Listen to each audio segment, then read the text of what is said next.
께서 오늘 우리에게 주신 말씀 시편 10장 1절에서 12절입니다.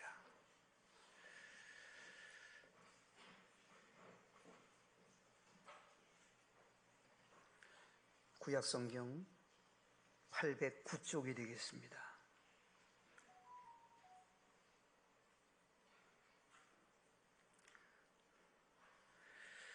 여호와여, 어찌하여 멀리 서시며 어찌하여 환난 때에 숨으시나이까.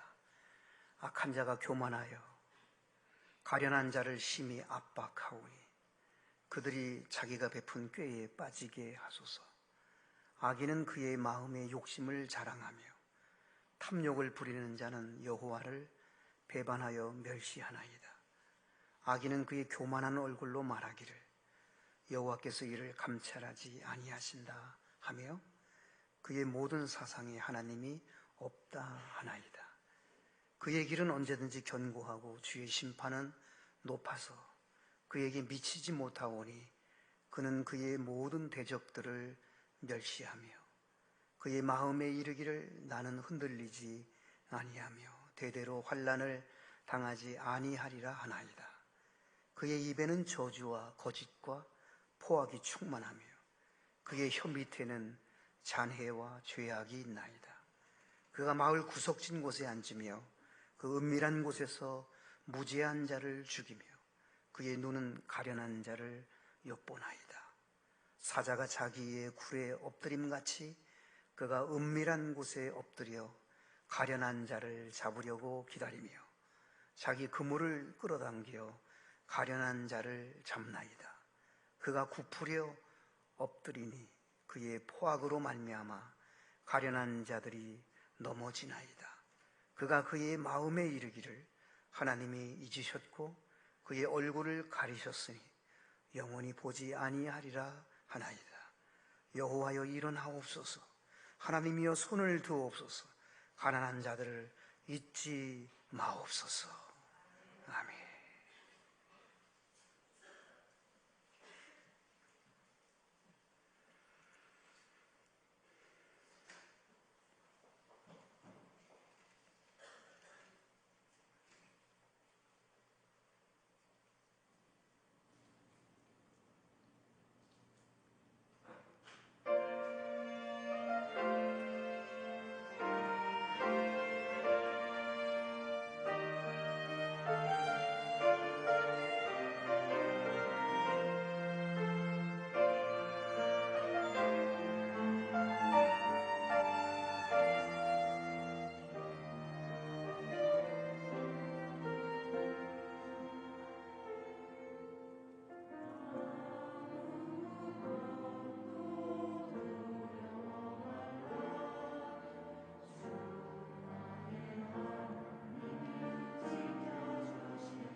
나의 힘이 되신 여호와여,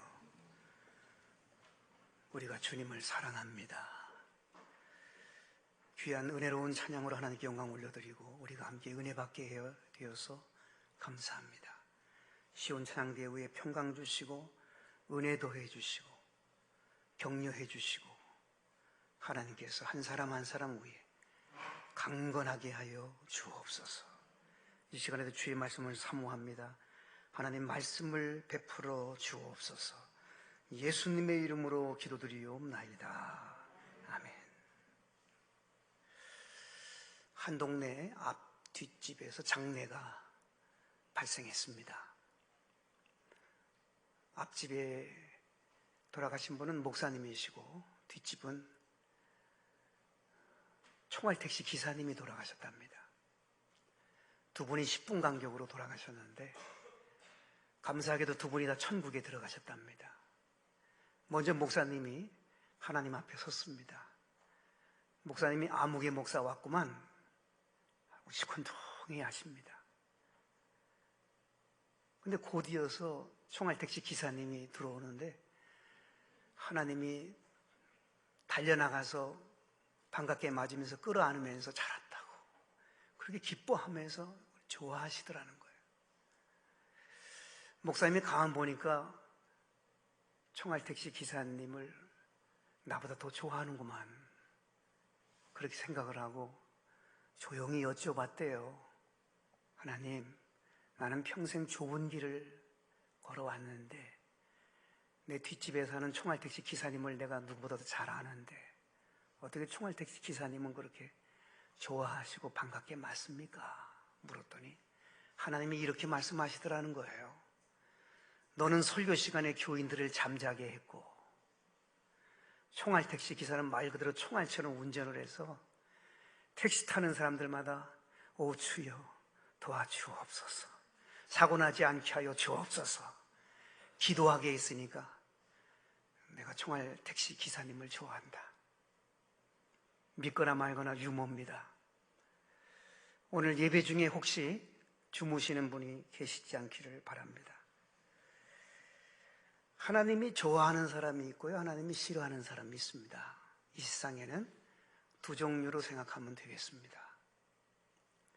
하나님이 어떤 사람을 싫어하실까요? 오늘 본문에 하나님이 싫어하는 사람 나옵니다. 2절 말씀을 한번 볼까요? 하나님이 싫어하는 사람은 악한 자가 교만하여 악한 자가 나옵니다. 3절을 보시기 바랍니다. 악인은 그의 마음의 욕심을 자랑하며 악인이 나오고 4절에 악인은 하나님이 싫어하는 사람의 유형들이 계속 나오고 있습니다. 악한 자, 악인이라고 말씀합니다. 그러면 구체적으로 악인, 악한 사람은 어떤 사람을 하나님이 싫어하는 악인이고 악한 자일까요? 첫째로 2절 말씀을 다시 보시기 바랍니다. 악한 자가 교만하여. 첫째로 악한 자는 교만하다고 말씀하고 있습니다. 4절은 말씀합니다. 악인은 그의 교만한 얼굴로. 악인이 어떤 사람인지 2절과 4절에 분명히 보여주고 있습니다. 하나님이 싫어하는 사람이 악인이고 악한 자인데 그 사람들은 교만한 사람이라고 말씀하고 있습니다. 여러분, 하나님이 교만을 아주 싫어하십니다. 모든 죄의 뿌리는 교만이에요. 천사장 루시엘이 루시퍼가 되고 사탄 마귀가 됩니다. 하나님처럼 높아지려고 하다가 그래서 이 땅으로 쫓겨나잖아요. 천사장이 사탄 마귀가 된 것은 교만 때문이었습니다. 하나님보다 더 높아지려고 했던 그 교만으로 천사장은 사탄 마귀가 되어버리고 말았습니다. 교만은 이처럼 하나님이 싫어하십니다. 악한 자는 교만한 자입니다. 악인은 교만한 자라고 말씀합니다. 가장 무서운 죄가요, 교만죄임을 우리는 절대로 잊어서는 안 될 것입니다. 야고보서 4장 6절에 보면 하나님은 교만한 자를 물리치신다 그랬어요. 하나님이 싫은 거예요. 물리치는 거예요. 베드로전서 5장 5절에 보면 하나님은 교만한 자를 대적하신다 그랬어요. 왜요? 싫으니까 대적하시죠. 잠언 8장 13절에 보면 교만한 자를 하나님이 미워하시고 싫어하신다 그랬어요. 하나님은 교만한 자를 미워하시고 싫어하셔요. 잠언 16장 18절에 보면 교만은 패망의 선봉이요 거만한 마음은 넘어짐의 앞잡이니라 그랬어요. 교만하면 패하고 망합니다. 교만하면 넘어집니다.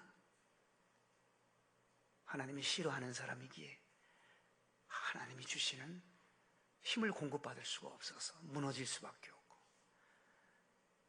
교만한 자는 패하고 망할 수밖에 없습니다. 잠언 29장 23절에도 보면 하나님은 교만한 자를 낮아지게 하신다 그랬어요. 끌어내리시는 하나님이에요.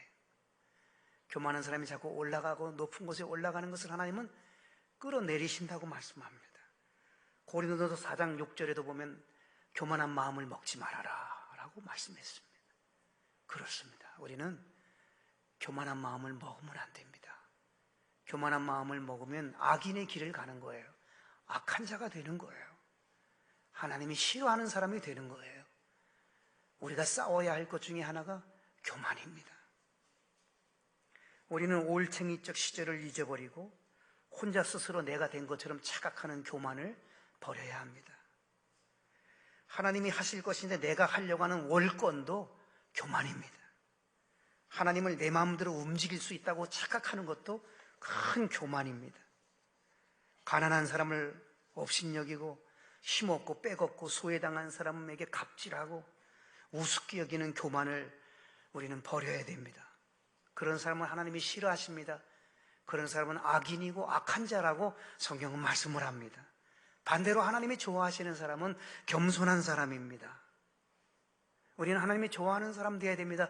겸손한 사람 되어야 됩니다. 시편 10장 17절에 보면 하나님은 겸손한 자의 소원을 들어주셨다고 말씀합니다. 왜 들어주십니까? 하나님이 좋아하시니까 들어주시는 거예요. 야고보서 4장 6절은 말씀합니다. 하나님은 겸손한 자에게 은혜를 주신다 그랬어요. 왜 은혜 주십니까? 좋으니까요. 베드로전서 5장 6절은 말씀합니다. 때가 되면 겸손한 사람을 높인다 그랬어요. 왜 하나님이 높여주십니까? 겸손하기 때문에, 하나님이 좋아하시기 때문입니다. 잠언 29장 23절에도 보면 하나님은 겸손한 자에게 영예를 주신다 그래서 빛나는 명예가 겸손한 사람에게 임한다고 말씀합니다. 욥기 22장 29절에 보면 하나님은 겸손한 자를 구원하신다고 말씀했어요. 종말론에서 구원의 가장 큰 구원은 천국 가는 구원입니다. 그리고 생활 구원이 따라 붙습니다. 하나님은 겸손한 자를 구원하세요. 천국으로 이끌어 가실 뿐만 아니라 이 땅을 사는 중에 생활 구원을 받게 합니다. 위기에서, 시련에서, 역경에서, 환난에서, 풍파에서 하나님은 건져주시고 구원해 주시는 것입니다. 마태복음 11장 29절은 말씀합니다. 나는 마음이 온유하고 겸손하니 나의 멍에를 메고 내게 배우라고 예수님이 친히 말씀하셨습니다. 예수님은 겸손하신 분입니다. 예수님이 주신 멍에를 메고 십자가를 메고 우리는 예수님께 배워야 됩니다. 그래야 겸손할 수가 있는 것입니다. 예수님을 가장 많이 닮은 사람은 사도 바울입니다. 여러분, 사도 바울은 삼층천을 경험한 사람이에요. 삼층천이란 영적인 깊은 자리를 말합니다. 사도 바울의 영성은 상당합니다. 사람들이 경험하지 못한 영적인 깊은 자리까지 갔던 사람입니다. 그의 지성은 얼마나 놀랍습니까? 가말리엘 문화생이었고 가말리엘 문화의 생의 수제자였습니다. 그러던 그였습니다. 그런데 그는 이런 고백을 합니다. 나는 죄인 중에 죄인이요 괴수 중 괴수라고 말을 합니다. 여러분, 우리 중에 나가 괴수야 라고 말하는 사람 저는 못 봤어요. 사도 바울 그 엄청난 존재인데요, 자기는 죄인 중에서도 죄인이고 괴수 중에서도 괴수라고 말을 합니다. 그리고 사도 바울은 이런 말을 합니다. 가장 작은 성도보다 더 작은 납니다. 그렇게 말을 해요.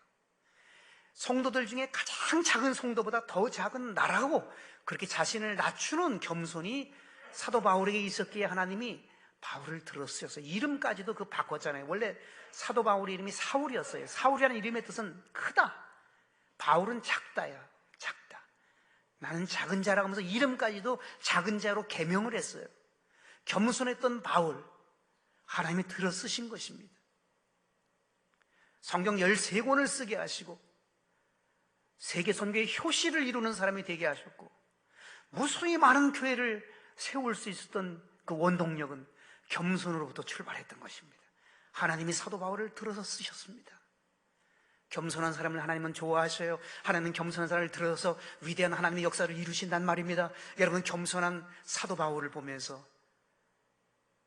나도 더욱 겸손으로 허리를 동여야 됨을 배우게 됩니다. 겸손해야 쓸모 있습니다. 하나님이 찾으시는 사람은 겸손한 사람입니다. 하나님 좋아하는 사람, 겸손한 사람이에요.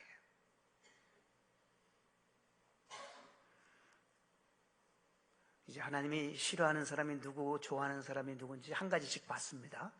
두 번째로, 하나님이 싫어하는 사람이 누굴까요? 입을 함부로 놀리는 사람을 하나님이 싫어하십니다. 오늘 3절 말씀을 보시기 바랍니다.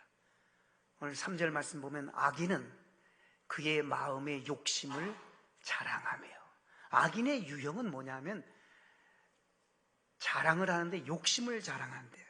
이 욕심이라는 단어는 욕망이라는 뜻이고 야심이라는 뜻이에요. 여러분, 야심, 욕망, 욕심을 자랑하면 안 돼요. 우리는 예수님 자랑해야 돼요. 언제나 자기 자랑하고 내 욕망, 내 욕심, 내 야망을 자랑하는 사람은 교만한 사람이요, 악인인 거예요. 예수님이 자랑하는 사람을 하나님이 좋아하십니다. 자기 자랑하는 사람 하나님 싫어하십니다. 뿐만 아니라 4절 말씀에도 보면 이렇게 말씀합니다. 악인은 그의 교만한 얼굴로 말하기를 그랬어요. 교만한 사람은 말을 한대. 교만한 사람의 말이 뭐라고 말을 하는가 하면 4절에 하나님 없어. 벌은 무슨 벌? 그렇게 하나님을 두려워하지 않는다는 거예요. 하나님 기뻐하지 않는 입을 연다는 거예요. 뿐만 아니라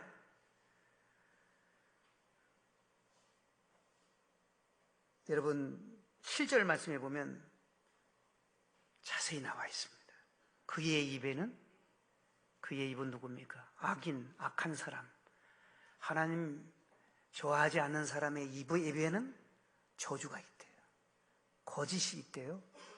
포악이 있다고 말씀해요. 이 포악이라는 단어는 폭언, 욕설, 그런 뜻이에요. 하나님 좋아하지 않는 사람의 입에는 저주가 나옵니다. 축복이 나와야 좋아요. 진실한 말이 나와야 좋아. 하나님 좋아하시는데 거짓을 말하고 포악을, 폭언과 욕설을 쏟아부는 것, 하나님 싫어하는 사람의 유형이에요. 충만하대요. 그것이. 우린 무엇으로 충만해야 됩니까? 축복으로 충만하시기를 바랍니다. 진실로 충만하시기를 바랍니다. 폭언과 욕설이 아니라 우리 입에서는 아름다움의 말들이 충만할 수 있기를 바랍니다. 그의 혀, 그의 혀가 누구예요? 악인의 혀, 악한 사람의 혀는, 혀 밑에는 잔해와 죄악이 나야 돼요. 잔해라는 단어는 악담이 그의 입에 가득하다는 거예요. 너 두고 보자. 너 잘 되는지 보자. 악담이 악인의 입에 가득하다는 것입니다. 여러분, 하나님이 좋아하시는 사람은 함부로 말하지 않습니다. 하나님이 좋아하시는 사람은 덕을 끼치는 말을 합니다. 은혜로운 말을 합니다. 상처를 주지 않으려고 합니다. 기도하는 마음으로 말합니다. 축복하는 말을 많이 합니다. 그런데 우리 속에 악이 견딜 수 없게 해서 우리 속에서 악을 뱉어내게 하는 것, 하나님이 절대로 뱉어내게 하는 것이 아닙니다. 함부로 말을 하게 하는 것, 악인의 전형임을 성경은 말씀합니다. 다윗은 시편 141편 3절에 이렇게 기도하잖아요. 여호와여, 내 입 앞에 파수꾼을 세우시고 내 입술의 문을 지켜주십시오. 내 입 앞에 좀 파수꾼 좀 세워주세요. 내 입술의 문 좀 지켜주십시오. 나도 모르게 내 입에서 실수를 합니다, 하나님. 내 입 앞에 파수꾼 좀 세워주시고 내 입술의 문 좀 지켜주십시오라고 다윗은 그런 기도를 합니다. 우리도 그렇게 기도해야 됩니다. 베드로전서 3장 10절은 말씀합니다. 좋은 날 보기를 원하는 자는, 좋은 날 보기를 원하는 자는 혀를 금하여 악한 말을 그치며 그 입술로 거짓을 말하지 말고 그랬어요. 악한 말, 거짓된 말 금해야 된다고 말씀합니다. 마태복음 12장 36절, 하나님은 마지막 날 행동만 심판하는 것이 아니라 말에 대한 심판도 하신다고 말씀하셨습니다. 우리가 무슨 말을 했는지 모르고 인생을 살아요. 그런데 마지막 날 우리 말에 대한 심판이 있대요. 가르치는 자가 더 무서운 거잖아요. 말에 대한 심판이 있으니까요.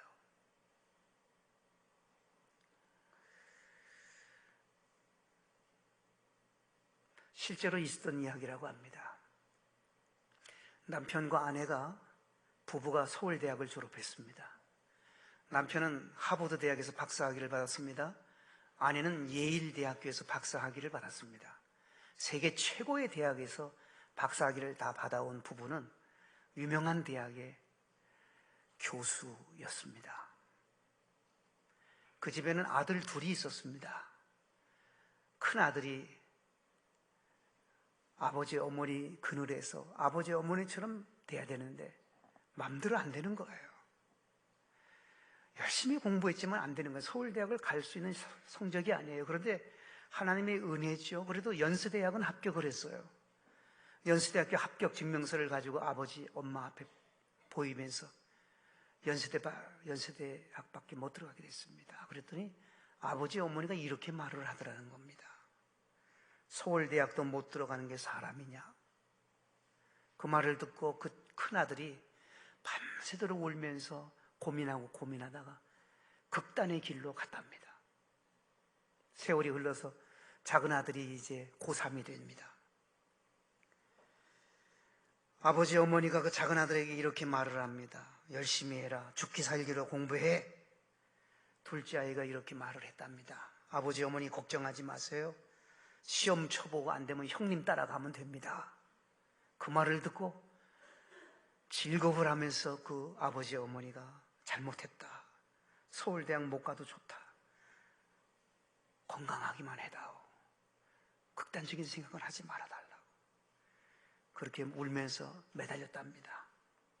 그랬더니 아들이 이렇게 말을 하는 거래요. 진작 그랬으면 내 형님이 안 죽었지요. 여러분 아무리 하버드 대학 박사학위를 받고 예일 대학교 박사학위를 받으면 뭡니까? 그 입이.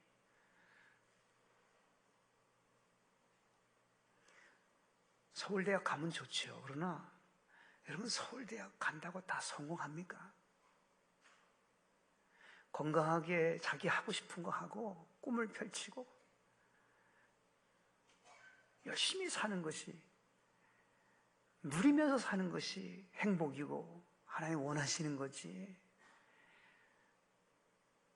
아버지 어머니가 그 길을 갔다고 자녀들 똑같이 되라고 한다고 하는 것은 큰 무리수예요.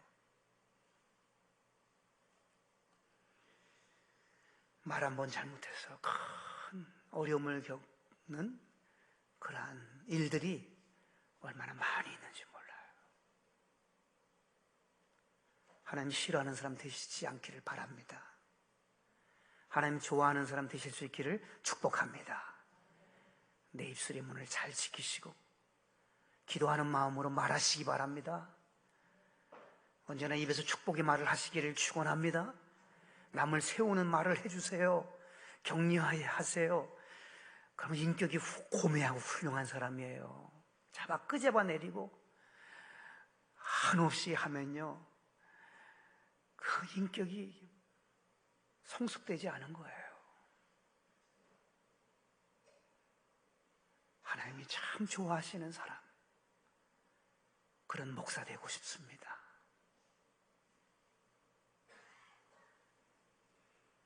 자, 하나님이 좋아하는 사람 그리고 하나님이 싫어하는 사람 두 가지 봤죠? 교만한 사람이 싫어하지만 겸손한 사람 하나님 좋아하시고, 말을 함부로 하는 사람이 싫어하시지만 기도하는 마음으로 말을 하고 하나님이 주셔서 하는 것 같이 말하는 사람 하나님 좋아하시는 사람이에요. 하나님이 싫어하는, 좋아하는 사람 두 가지가 더 있습니다. 세 번째는 가련한 자를 하나님이 좋아하셔요. 가련한 자. 가련한 자의 표현에 서시는 하나님, 가련한 자에게 마음을 두시는 하나님, 가련한 자를 도와주시는 하나님. 오늘 본문에 2절에 가련한 자라는 단어가 나와요. 2절에 악한 자가 교만하여 가련한 자를 심히 압박을 줘요. 악한 자는 압박을 주는데 누구를 압박을 줘요? 가련한 자에게 압박을 준다 그랬어요. 8절에도 보면 가련한 자라는 단어가 나옵니다. 하반절에 악한 자의 눈은 가련한 자를 엿본대요. 눈으로 엿보고 있어요. 그 다음에 9절을 보시면 가련한 자라는 단어가 두 번 나와요. 가련한 자를 잡으려고 하고 가련한 자를 잡나이다. 가련한 자를 잡으려고 하는 것이 악한 자예요. 그러나 가련한 자의 편에 하나님 서셔요. 10절에도 보면 가련한 자가 단어가 또 나와요. 가련한 자들이 넘어져요. 왜냐하면 악한 자의 포악으로 말미암아. 자, 이 가련한 자라는 단어가 계속 반복되어져 나오는데, 가련한 자라는 단어의 의미는 뭐냐면 연약한 자. 하나님은 연약한 자에게 마음을 가지고 계셔요. 외로운 자란 뜻이죠. 외로워하는 사람. 가엾고 불쌍한 자가 바로 가련한 자예요. 병들고 소외당하고 왕따당하는 사람이 바로 가련한 자예요. 사회적 약자가 바로 가련한 사람들. 여러분, 예수님께서는 누구와 친구 되셨습니까? 바로 가련한 사람의 친구 되셨지, 예수님이 사회 지도층 높은 사람들과 많이 가진 사람들과 많이 배운 사람들과 친구 되시지 않았어요. 언제나 죄인, 연약한 자들, 병든 사람들, 그런 사람과 친구 되어주신 예수님 아니에요. 가련한 사람들. 남들의 눈을 피해서 야곱의 우물가에 낮 12시에 물을 기르러 왔던 사마리아 여인의 이야기가 요한복음 4장에 나오잖아요. 그녀가 왜 유대 나라는 낮 12시면 너무 더워서 다 식사하고 자요. 잠시 낮잠을 자요. 근데 그 시간에, 아무도 없는 시간에 그 사마리아 여인이 물을 기르러 왔어요. 우물가로. 그녀는 어떤 여인이죠? 5번 결혼했고 지금 있는 남자도 자기 남편이 아니라 그랬어요. 세상 말로 말하면 죄인 중에 죄인이에요. 그런데 우리 예수님이 가련하게 보셨어요. 많은 남자들에게 상처 입고, 사람들의 눈총에, 총 중에 제일 무서운 총이 눈총이라는데, 사람들의 눈총에 쏘여서 맞아서 가슴이 뻥뻥 구멍 뚫린 그녀, 극단의 길을 가고 싶은 마음이 아마 있었을 거예요. 그녀에게. 그녀가 예수님을 만나잖아요. 예수님이 그녀에게 영생수, 생명의 영생수를 말씀하니까 영생수의 복음을 듣고 그녀가 뒤집어져요. 새로워져요. 변화받아요. 물 길러 왔던 여인이 물동이를 버리고 마을로 달려가서 내가 메시아를 봤다. 부끄러움이 이제 사라졌어요. 내가 메시아를 봤다 하고 메시아를 증언하는 변화된 여인이 됩니다. 여러분, 그렇습니다. 하나님의 마음은 이 땅에 정말 작은 자, 낮은 자, 약한 자, 가련한 자, 참으로 그런 자에게 우리 하나님이 마음을 두셔요. 우리가 그런 사람을 함부로 대하면 안 됩니다. 그런 사람에게 막, 강한 사람에게는 꼼짝 못하고 약한 사람에게는 막 하는 그러한 어리석음을 범하면 안 돼요. 예수님이 이 세상에서 누구하고 친구 됐어요? 가련한 자들과 친구 되셨지 않습니까? 고아와 과부와 나그네를 잘 돌보라고 말씀하셨잖아요. 사랑하는 여러분, 우리도 예수님이 좋아하시는 사람, 하나님이 좋아하시는 사람 되어야 됩니다. 가련한 자, 사랑의 눈으로 바라봐 주시고 따뜻하게 말씀 주시고 붙잡아 주시고 함께 해 주십시오. 가련한 자, 우리가 돕지 않으면 안 되고 우리가 같은 마음 품지 않으면 아니 됩니다. 마지막으로 하나님이 좋아하시는 사람은, 하나님의 관심을 갖고 계시는 사람은 12절에 나와요. 오늘 12절에 보면 가난한 여호와여 일어나옵소서, 하나님이여 손을 드옵소서, 가난한 자를 잊지 마옵소서. 가난한 자. 세상은 부자를 좋아합니다. 그러나 우리 주님은 가난한 자에게 마음이 있습니다. 누가복음 4장에 보면 예수님이 이렇게 말씀했어요. 내가 온 것은 가난한 자에게 복음을 전하기 위해서 오셨다고 말씀했습니다. 물론 돈이 없는 사람들만 의미하는 건 아니에요. 마음이 가난한 자를 의미하기도 합니다. 가난한 자. 가난하다고 우리가 함부로 하면 안 됩니다. 교회가 만일 그런 교회가 된다면 절대로 안 되는 겁니다. 예수님의 정신은 그것이 아닙니다. 예수님의 인격은 그것이 아닙니다. 예수님의 삶은 그것이 아니었습니다. 예수님은 이 땅에 왜 오셨다고 고린도후서 8장 9절에 말씀했어요? 예수님은 부요하신 분으로 가난하게 되심은 가난한 우리를 부요케 하기 위해서 그러셨다고 그랬어요. 부요하신 예수님처럼 부요한 분이 어디 있어요? 죽은 사람도 살려내고 불가능이 없으신 분 아니에요. 예수님은요, 예수님은 무에서 유를 창조하는 분 아닙니까? 말씀 한마디로 모든 것을 만드신 분 아니에요. 그런데 가난하게 되셨어요. 왜요? 가난한 우리를 부요케 하기 위해서라고. 고린도후서 8장 9절은 답을 분명히 주고 있습니다. 예수님은 요한복음 10장 10절에 내가 온 것은 양으로 생명을 얻게 하고, 첫째는 양들에게 생명을 주기 위해서 왔고 더 풍성히 얻게 하기 위해서 왔다 그랬어요. 풍성한 복을 주기 위해서 오신 예수님이에요. 풍성한 복. 가난한 자를 관심을 쏟으시고 부요하게 살기를 원하시는 주님. 가난한 자, 남달리 많이 아끼시고 살피시는 주님이심을 알 수 있습니다. 예수님은 두 렙돈을 드린 과부에게 가장 많이 드렸다고 칭찬하셨어요. 동전 2개 드렸는데 가장 많이 드렸다는 거예요. 왜요? 생활비 전부를 바쳤기 때문에. 많은 사람들이 많은 것을 드렸지만 예수님은 두 렙돈 드린 과부를 극찬하셨어요. 세상의 셈법과 우리 주님의 보시는 그 셈법은 달라요. 가난한 자 편에 서시고 가난한 자를 주목하시고 가난한 자를 이해하시고 가난한 자의 편에 서서 돕는 우리 주님이심을 믿으시기를 바랍니다. 예수님이 가난한 사람을 얼마나 긍휼히 여겼으면 굶주린 사람을 위해서 5병의 기적을 행하시고 7병의 기적을 행하셨잖아요. 마태복음 5장 3절에 보면 심령이 가난한 자는 복이 나니 저희가 천국이 저희 것이라 그랬어요. 물론 우리가 가난하게 살면 안 되죠. 예수님으로 인해서 부요해져야 돼요. 풍성한 복을 누리게 하기 위해서 주님이 오셨으니까요. 그러나 무엇보다도 우리는 가난이 필요한데 심령이 가난해야 됩니다. 우리의 마음은 언제나 가난하실 수 있기를 축복합니다. 아무리 부유하게 물질이 넘쳐나다 하더라도 마음까지도 부유하지 마시고 마음은 가난한 자가 되십시오. 심령이 가난한 자가 복이 있다고 했습니다. 그런 사람이 천국의 주역이라고 말씀하고 계십니다. 하나님이 싫어하는 사람과 좋아하는 사람, 두 종류의 사람이 이 땅을 살아갑니다.